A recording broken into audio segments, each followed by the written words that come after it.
পাওয়ার তো সমস্যা, এটা সবসময় নেই বুঝছেন, পিছলা খাবো না, এটা অভ্যাস হয়ে গেছে কাজ করতে।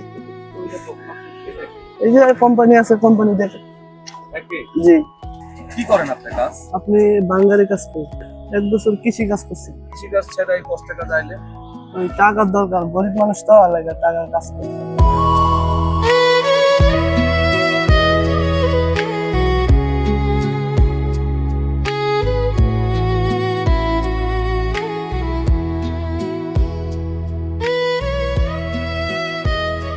সবাই সমান না, আমরা তো গরিব মানুষ, কাজ করে খাইতে হবে, ঠিক আছে, কাজ করি তাই জন্য। এই যে আপনি যে বস্তাগুলো নেন, এটা ওজন কত হতে পারে? এই 80-90 হইলো। 80-90 কেজি জি। একাই নিয়ে যান? জি। তারপর এগুলো পর আবার নামান? নামাই, জি, গাড়ি লোড দেই। মানে কয় টাকা পান দৈনিক এভাবে? দৈনিক 400-500। এইটা কত ওজন হবে? এটা কয়টি করবো, এটা আপনার 20-30 কেজি হবে, এটা 2 জন উড়াবো। জি। মেয়েরা তো বুঝে না, মনে করেন টাকা নাই দেখে আর লাগে, বুঝে না। মানে এর টাকা দিতে পারলে এরা ভালো? ভালো না দিতে পারলে ভালো না। পাওয়া যায়, সবাই তো সমান না, ভালো মেয়ে আছে, খারাপও আছে। আমার পরিবারে আমি আপন চোখেই দেখি, মন ভাবে দেখি।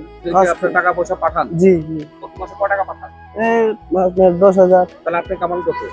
আমার বেতনে 10,000 টাকা। আপনার বাবা মা আছে? জি আছে, আমার 2 জন, আমার হলে 3 জন। এই যে আপনি এত পরিশ্রম করেন, আপনার বাবা মা জানে না? জানে, গরিব মানুষ তো, করার কিছু নাই, কাজ করে খাইতে। পরিশ্রম তো সমস্যা নেই, টাকার জন্য কষ্ট করি, এটা স্বাভাবিক। টাকার একটা চালান দেওয়া হইলো, মনে করেন ওই যে জিনিসপত্র গুলা। না না, ওইসব আমি সৎ পথে কাজ করে খাই, সৎ পথে থাকতে চাই। এই যে আপনার শরীর থেকে ঘাম পড়তেছে, কষ্টের ঘাম না? কষ্টের সমস্যা নাই, কষ্ট করে খাইলেই।